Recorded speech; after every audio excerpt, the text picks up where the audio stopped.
El matrimonio del cielo y el infierno, por William Blake. Argumento.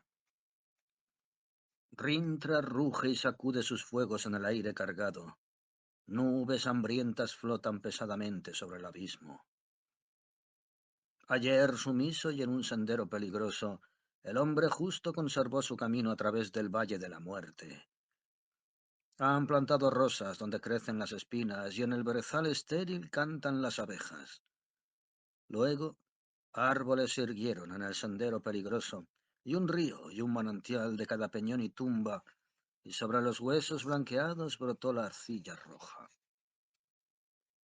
Hasta que el vil dejó sus fáciles senderos para seguir por los senderos peligrosos y conducir al justo hacia infecundos climas. Ahora la furtiva serpiente se desliza en dócil humildad, y el justo se enfurece en los desiertos donde vaga el león. Rintra ruge y sacude sus fuegos en el aire cargado. Nubes hambrientas flotan pesadamente sobre el abismo. Ya que ha comenzado un nuevo ciclo y 33 años transcurrieron desde su advenimiento, el eterno infierno revive. Mas ved, Swedenborg es el ángel sentado ante la tumba. Sus escritos son las túnicas plegadas. Ahora es el dominio de Edom y el retorno de Adán al paraíso. Ved Isaías, capítulo 34 y 35. Sin contrarios no hay progresión. Atracción y repulsión, razón y energía, amor y odio son necesarios a la humana existencia. De esos contrarios nace lo que los religiosos llaman bien y mal. Bien es lo pasivo que obedece a la razón, mal es lo activo que surge de la energía. Bien es el cielo, mal es infierno.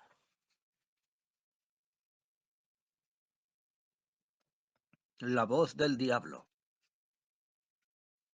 Todas las Biblias o códigos sagrados han sido la causa de los errores siguientes.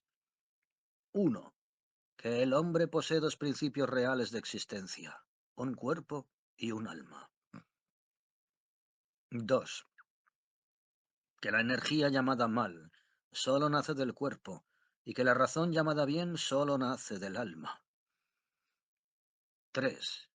Que Dios atormentará al hombre en la eternidad por seguir sus energías.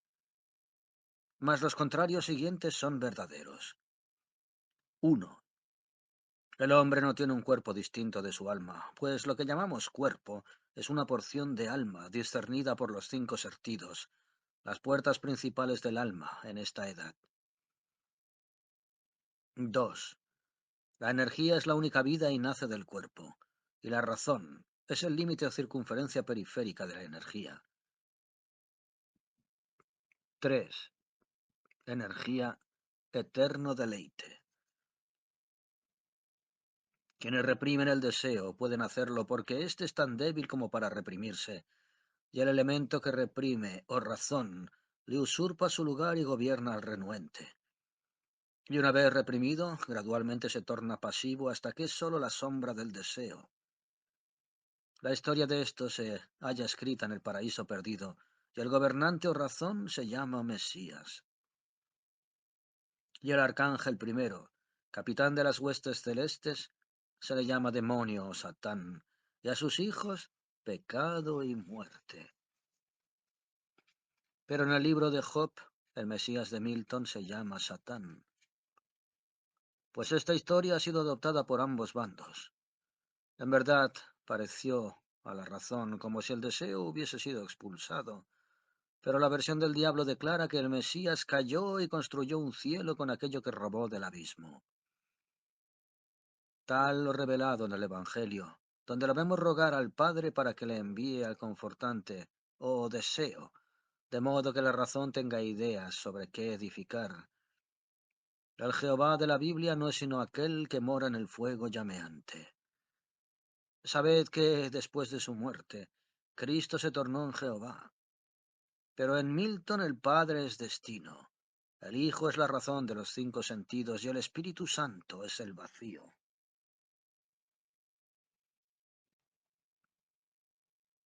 Nota. La razón de que Milton escribiera en cadenas al hablar de los ángeles y de Dios y en libertad al hablar de los demonios y el infierno radica en su condición de poeta verdadero y, sin saberlo, del bando del demonio. Visión memorable.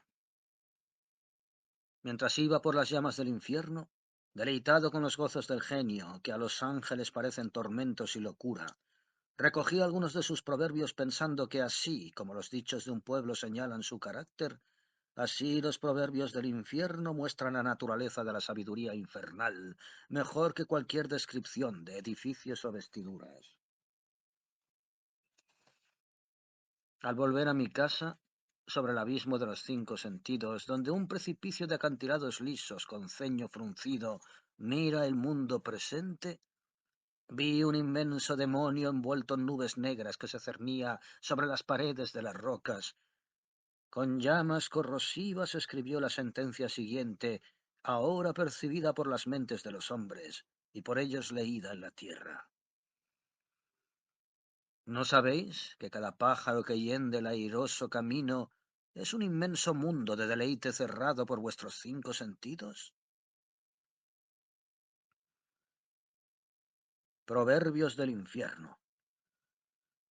En tiempo de siembra, aprende. En tiempo de cosecha, enseña. En invierno, goza. Guía tu carro y tu arado sobre los huesos de los muertos. El camino del exceso lleva al palacio del saber. La prudencia es una vieja solterona rica y fea que la incapacidad corteja. Quien desea pero no obra, engendra peste. El gusano perdona al arado que lo corta. Sumerge en el río a aquel que ama el agua. El necio no ve el mismo árbol que ve el sabio. Aquel cuyo rostro no irradie luz jamás será una estrella. La eternidad está enamorada de los frutos del tiempo. La abeja laboriosa no tiene tiempo para el pesar. Las horas de la locura las mide el reloj, pero ningún reloj puede medir las horas de la sabiduría. Todo alimento sano se logra sin red ni cepo. Usa número, pesa y medida en año de escasez. Ninguna ave se remonta demasiado alto si vuela con sus propias alas. Un cuerpo muerto no venga injurias. Tu acto más sublime es poner a otro delante de ti. Si el necio persistiera en su necedad, se tornaría sabio. Locura, capa de la villanía. Vergüenza, capa del orgullo. Las prisiones son edificadas con piedras de la ley, los burdeles con ladrillos de la religión. El orgullo del pavo real es la gloria de Dios. Lujuria del chivo, generosidad de Dios. La ira del león es la sabiduría de Dios. La desnudez de la mujer es obra de Dios. El exceso de pena ríe, el exceso de gozo llora. El rugido de los leones, el aullido de los lobos, la ira del tempestuoso mar y la espada destructiva son porciones de eternidad demasiado grandes para el ojo humano. El zorro condena la trampa, pero no a sí mismo.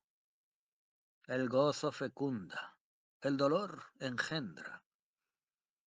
Dejad que el hombre vista la piel del león y la mujer el vellón de la oveja. El ave un nido, la araña una tela, el hombre la amistad. El egoísta necio que sonríe y el necio sombrío y ceñudo serán tenidos por sabios y se tornarán la norma. Lo que hoy es evidente, una vez fue imaginario. La rata, el ratón, el zorro, el conejo, cuidan de las raíces. El león, el tigre, el caballo y el elefante de los frutos. La cisterna contiene la fuente rebosa. Un pensamiento llena la inmensidad. Está siempre pronto a expresar tu opinión y el vil te evitará. Todo lo creíble es imagen de la verdad. Nunca perdió el águila tanto tiempo como cuando se sometió a la enseñanza del cuervo. El zorro se provee a sí mismo, pero Dios provee al león. Medita en la mañana, obra al mediodía, come al atardecer, duerme en la noche.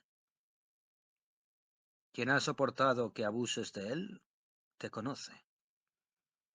Así como el arado sigue las palabras, Dios recompensa las plegarias. Los tigres de la cólera son más sabios que los caballos del saber.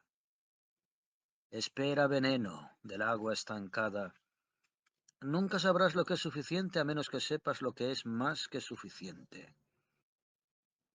Escucha el reproche de los necios. Es un título real. Los ojos de fuego, la nariz de aire, la boca de agua, la barba de tierra. El débil en denuedo esfuerza en astucia. Nunca pregunta el manzano al haya cómo crecer, ni el león al caballo cómo lograr su presa.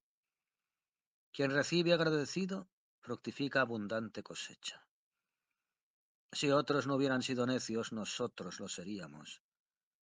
El alma rebosante de dulce deleite jamás será profanada. Cuando ves un águila, ves una porción de genio. Yergue tu cabeza.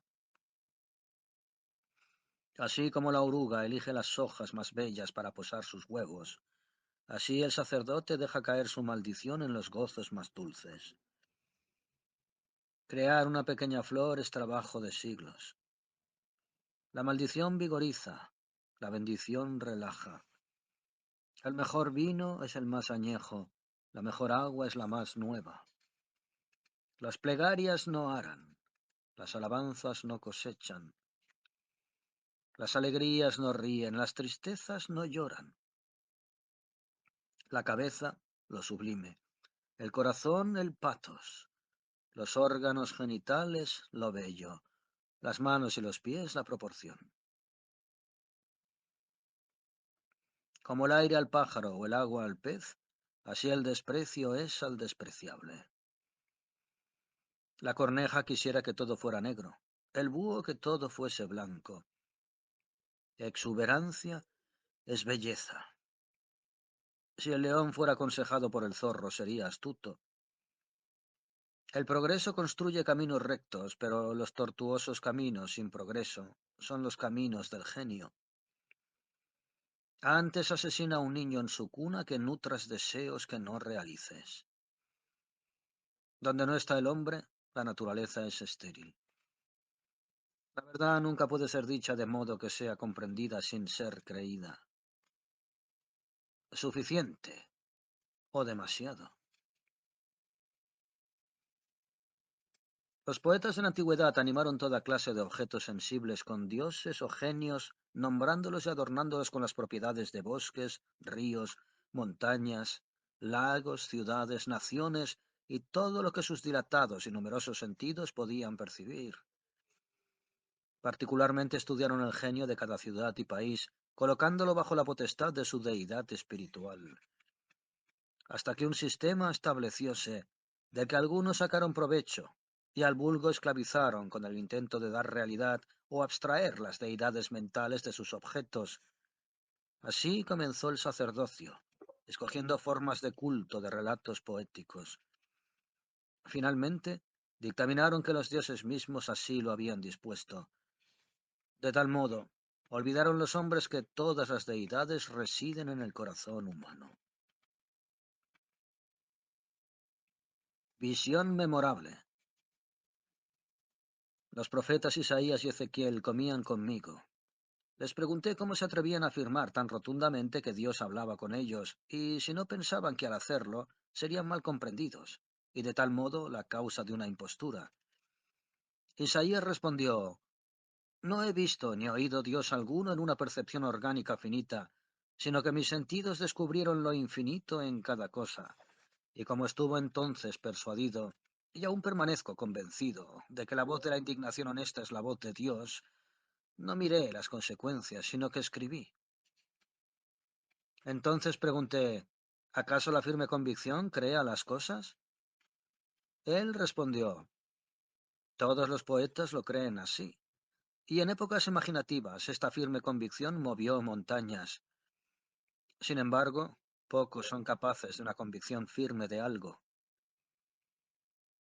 Luego Ezequiel dijo, la filosofía de Oriente enseñó los principios básicos de la percepción humana.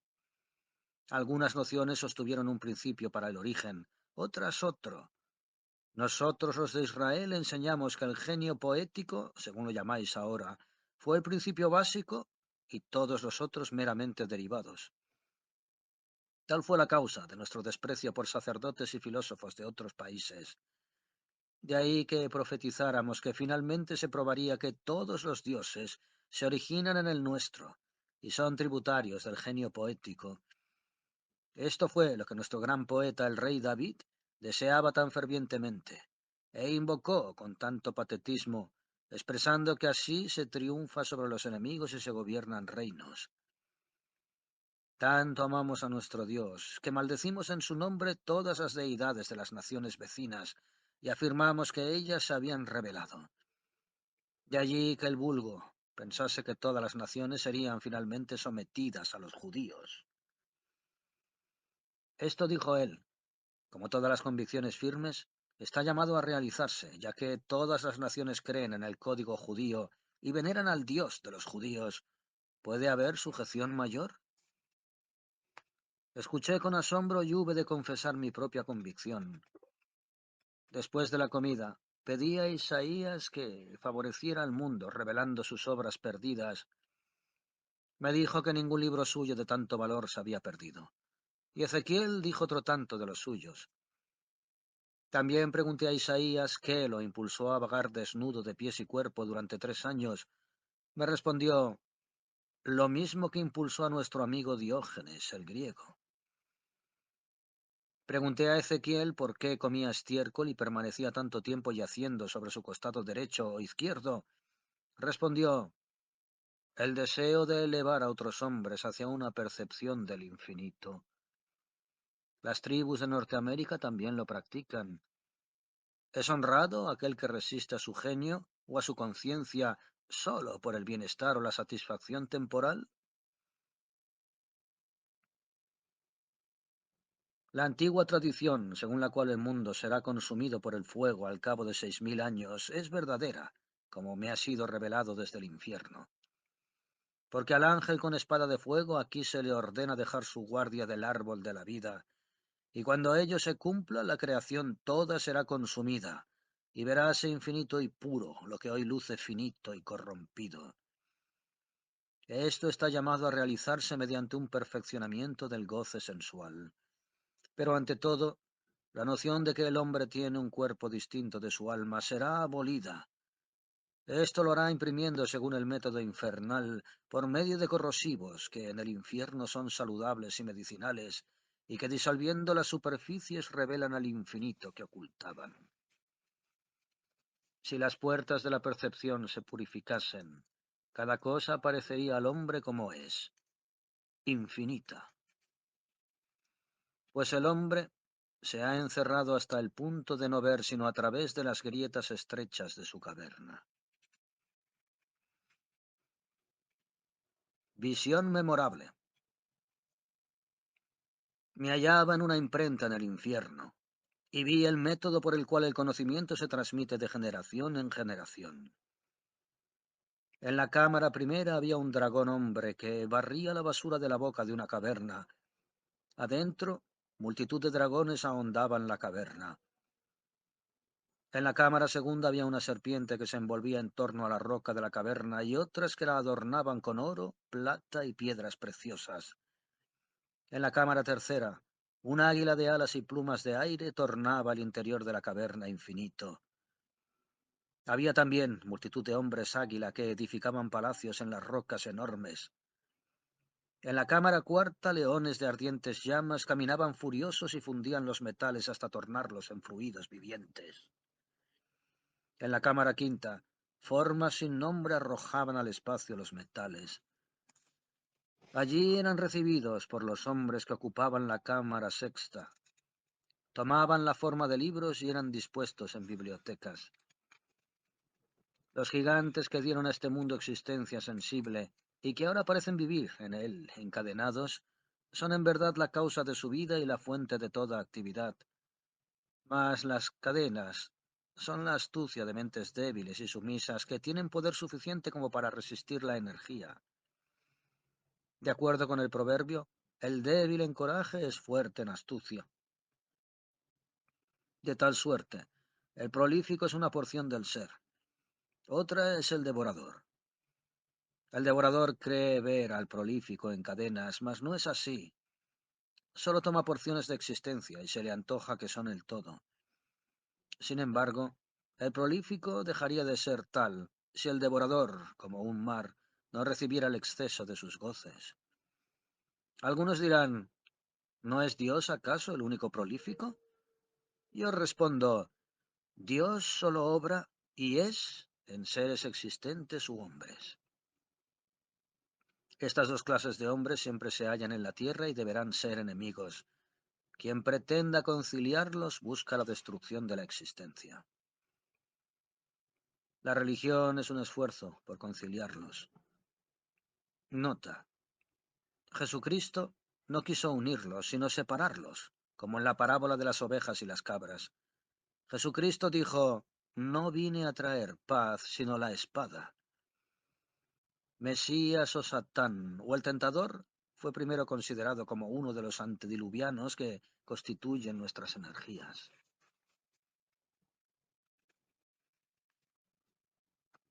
Visión memorable. Un ángel vino a mí y dijo, oh joven necio, digno de lástima, horrible, espantable estado el tuyo. Piensa en la mazmorra de abrasadores fuegos que a ti mismo te preparas en la eternidad y hacia donde te diriges de tal modo. Respondí, tal vez accederás a mostrarme mi lugar eternal y juntos lo contemplaremos y veremos si el lugar mío o el tuyo es más deseable. Entonces llevóme a través de un establo, de una iglesia. Luego bajamos a la cripta de la iglesia, en cuyo extremo había un molino.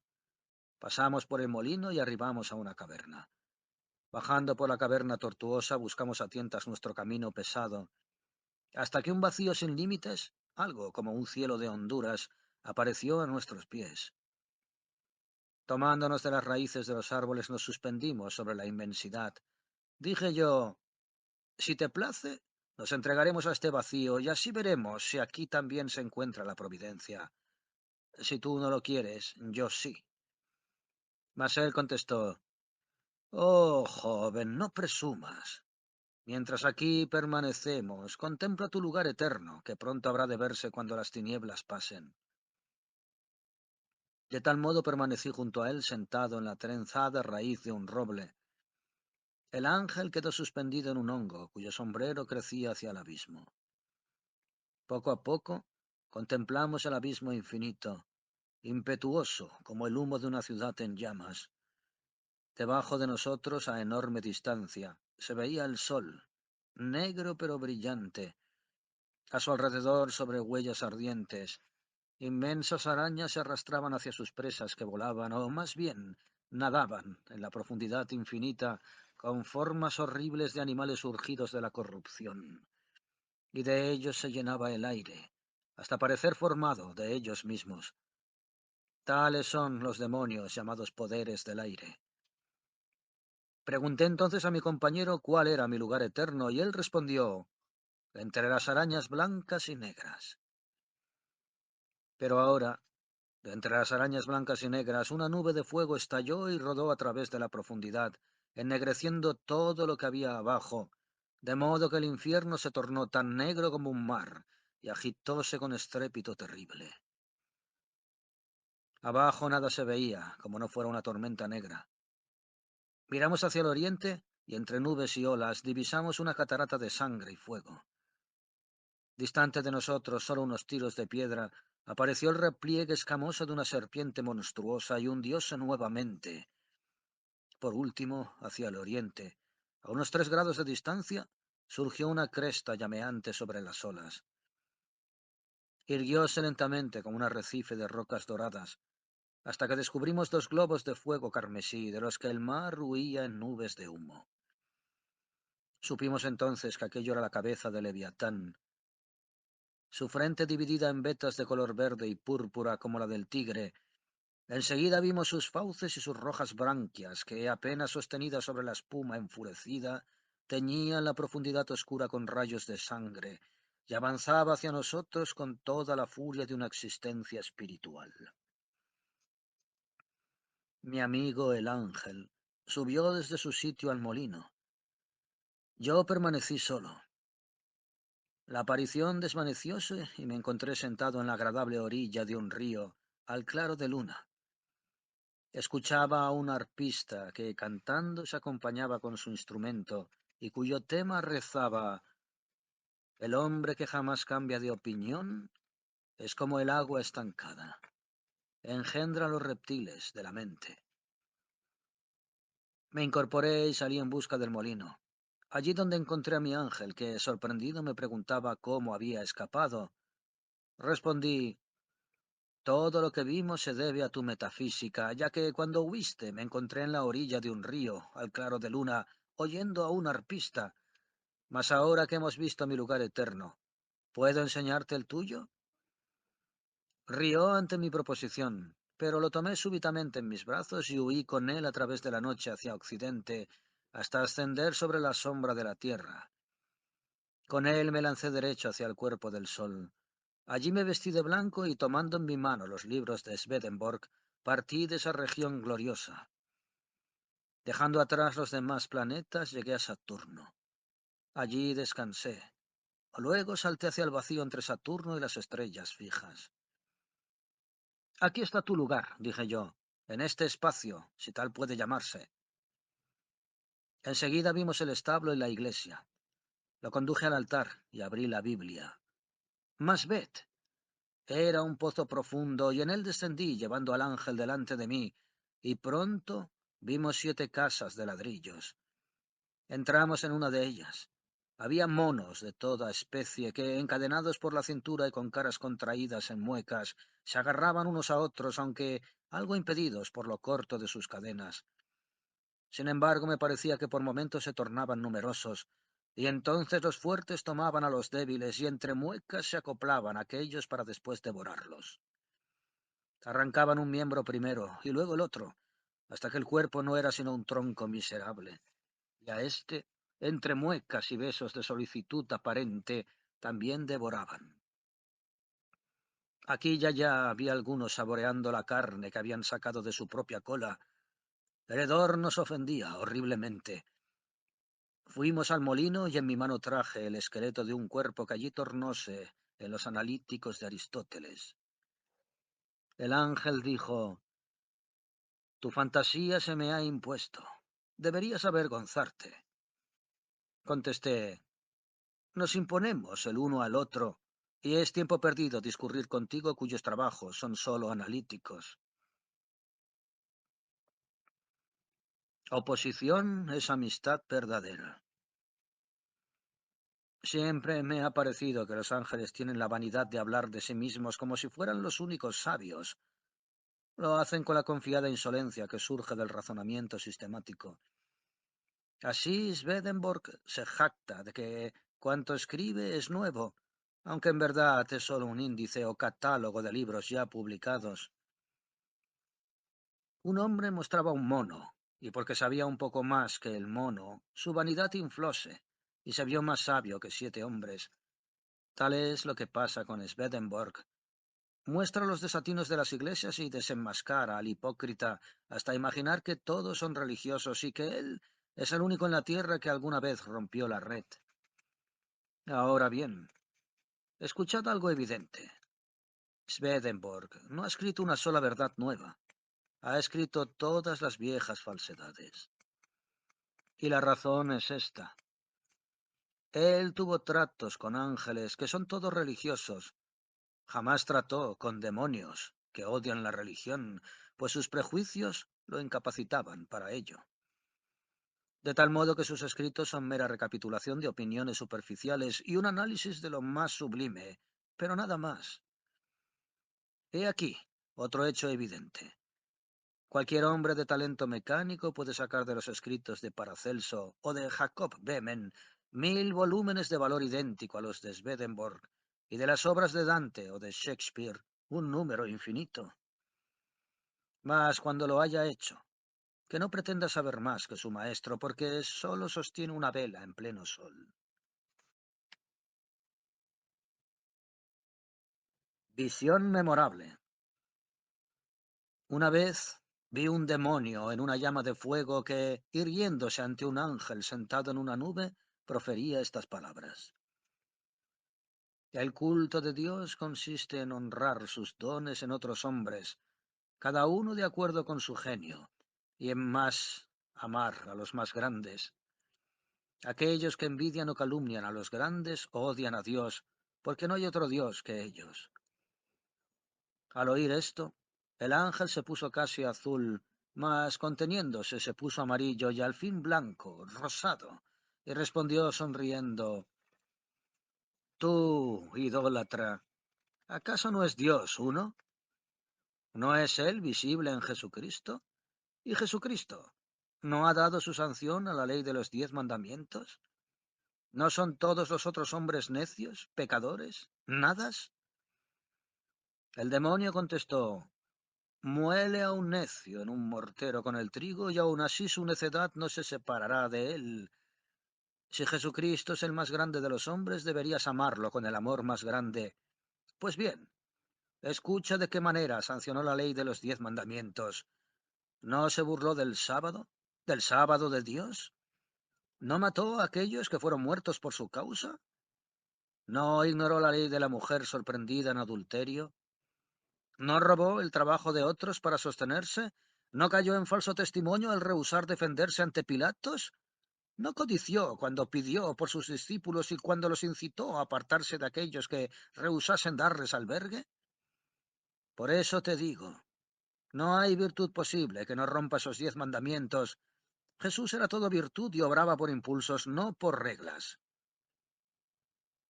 Cuando así hubo hablado, contemplé al ángel que alargaba sus brazos abrazando la llama de fuego, y así fue consumido, para luego aparecer como Elías. Nota: este ángel, ya tornado demonio, es mi amigo dilecto. A menudo leemos juntos la Biblia en su sentido infernal o diabólico, y eso es lo que logrará el mundo si se conduce bien. También tengo la Biblia del infierno, que el mundo tendrá, lo quiera o no. Una misma ley para el león y el buey es opresión.